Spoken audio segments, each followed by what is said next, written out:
And in case you folks thought that he was just going to stick it to the billionaire class, it really depends on which billionaires, because Alex Soros just wished him a warm congratulations. That's comforting. The New York Post cover says pretty much everything. On your marks, get set, zo.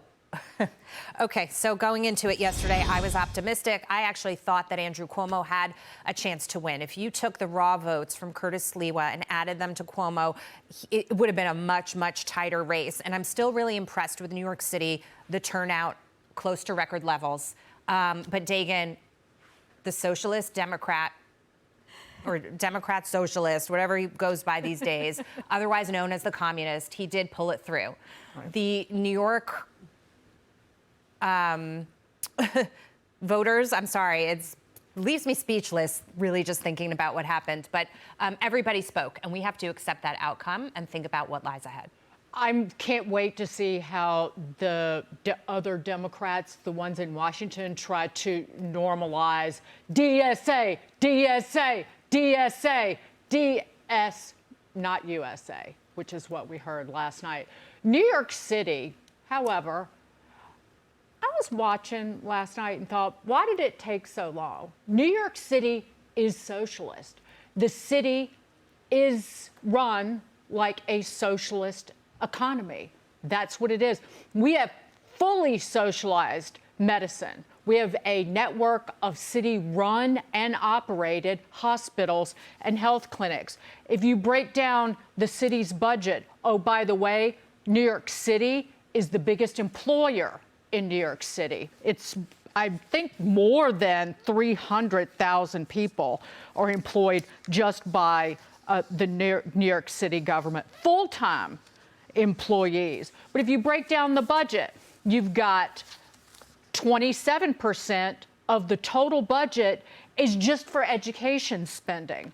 You have another 17% for social service agencies, and then another 29% of the budget, other agency spending. Spending on, I said this yesterday, fringe benefits and pensions is another 22%.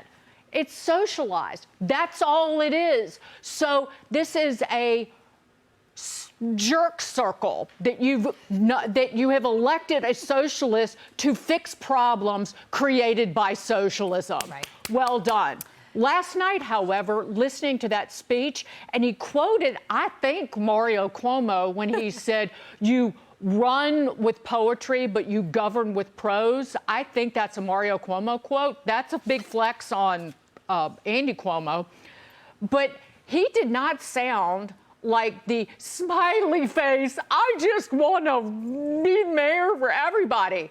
He was to President Trump and all of the people who make 6, 7 figures, 8 figures in New York City, be afraid, be very afraid, and he might as well have said, "Get out," and they will. To me, I really thought, Taylor, that the electorate changed. It changed in a way that I had not really gotten a full grasp on, even living here in New York City. And this is in a post-COVID world, with people having moved to Texas and Florida and greener pastures that don't tax them on their income, and corporations moving as well. But what's so interesting to me, if we can go back to this full screen of the pockets of strength that Mamdani saw. Under age 30, he got 78% of the vote. He got 67% of the Democrats here. He got 61% of the Asian vote. 57% of the voters that he got were college educated, and he got 55% of the black vote. So it gives you a sense of who is here, what the mix is, yes, and what their issue is. And of course, 56% said that issue was cost of living. Yeah, so look, he's done a great job at honing in on an issue, which is affordability. The promises of all the free stuff sounds good. We'll see how the experiment turns out. I think I like to quote this morning that every couple years we need a fun experiment in socialism to remind us who the adults really are. Let's see how this goes. I did a quick little very formal statistical survey on Instagram this morning, Jackie. Informal polling. Very good.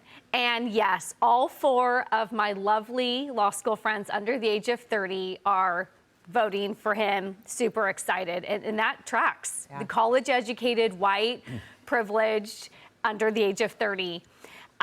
So that is an electorate that has changed. I am excited that for one of the first times in a while, we're going to have a side-by-side comparison of the city on the hill that I love, San Francisco, who ousted London Breed, brought in Daniel Lurie, the heir of the Levi fortune, a moderate, business-friendly Democrat. Let's track San Francisco's progress with him in charge, wildly different views to what Zohran Mamdani wants to do. Let's see how these two cities go toe-to-toe with each other. Lurie has wildly different views when it comes to police, taxing businesses, mass transit. So that'll sort of give us a toe-to-toe of which city can recover and which system works. When you think about what happened in Virginia and you think about what happened in New Jersey, Lou, as well, it was a sweep for the Democrats pretty much across the board. And so many are saying this is a referendum on Donald Trump. But when you tell me, and in those places, cost of living and affordability were also central issues, when you tell me that's the issue, I say he's only been in office for 10 months. Yeah, so this is a problem that predated him strongly. I'm not saying that, gaslighting or saying it's not the issue. It is the issue. But it's got such a deeper root than a Trump presidency. Yeah, I don't think it's a referendum on President Trump whatsoever. I think it's a wake-up call for the Republicans. We've been talking about this nationally, how we just are terrible at advertising and coming up with solutions, right? We're not meeting the electorate where they're at, and that's on social media. Now, here in New York City, I think you're going to see the same things happen in Virginia as well. The social media sound bites don't really turn into great strategies and policies. His big thing is affordability. I think that's the hot button issue, but you cannot redistribute and tax what you chase away to make things affordable. And that's going to be the economic reality I think New York confronts. Capital is going to flee, both intellectual and monetary, but you're not going to be able to redistribute it to a way that he is enduring and has another term here. I'm glad you brought that up, because Brianna, then that brings me to you. We talked about young voters. He got a lot of female voters here in New York City. I was really shocked by those statistics as well. And so when you look at this, you say, he promised you all these things. He's not going to be able to deliver all those things. Your quality of life might actually go down as a result of him being in City Hall. And so what do people expect? What do they think? And when they start to see that, how do you think they're going to feel?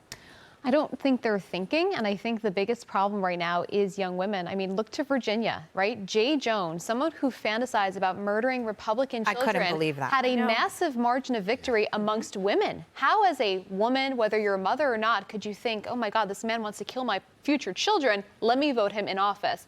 And we saw Republicans do a really good job in 2024 with young men ages 18 to 29. One, we have to break into that with females. And two, young men actually came out for Democrats yesterday. So I think there's another issue there, and that is Republicans need to stop all the infighting we constantly see. They need to focus on the hardcore issues that attracted young men in 2024, because if you lose those young men this next year, you're going to lose the midterms, and that's going to be a problem. But how much of this is just an age issue, right? I mean, you talked about the adults in the room.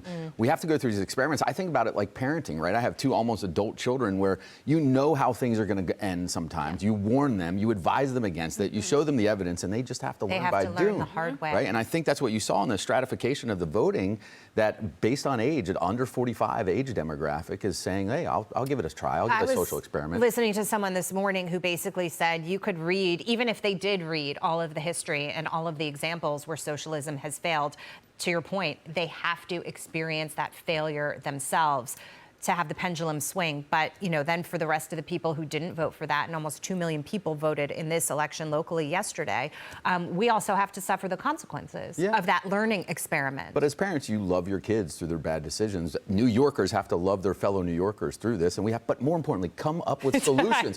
We have to, right? Because what's the change? I mean, right? We can't sit here and cry about what the result, right? Give it maybe 5 minutes, and now we have to think strategically, what can we change to make sure this doesn't happen again, right? We get another chance. Let's take a pause. You may not be so optimistic. I think I'm a bit more. My optimism ended last night. I just wanted to note that Mamdani did a press avail earlier this morning, and he said that he would keep Jessica Tisch on as the... He wants her, but will she as stay? the NYPD commissioner. He also said, when asked, that he would talk to Jamie Dimon and any of the people the business leaders he talked to on the campaign trail.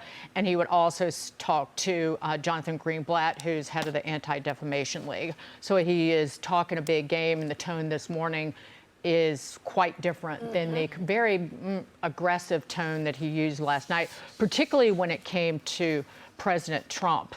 I won't quote some of that, but it was rough.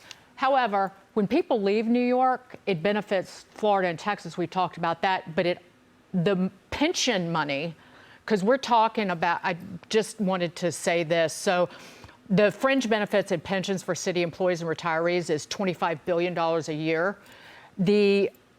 About 10% at least of the pension payouts every year, it's at least a couple of $1 billion, goes to Florida, because that's where the retirees live.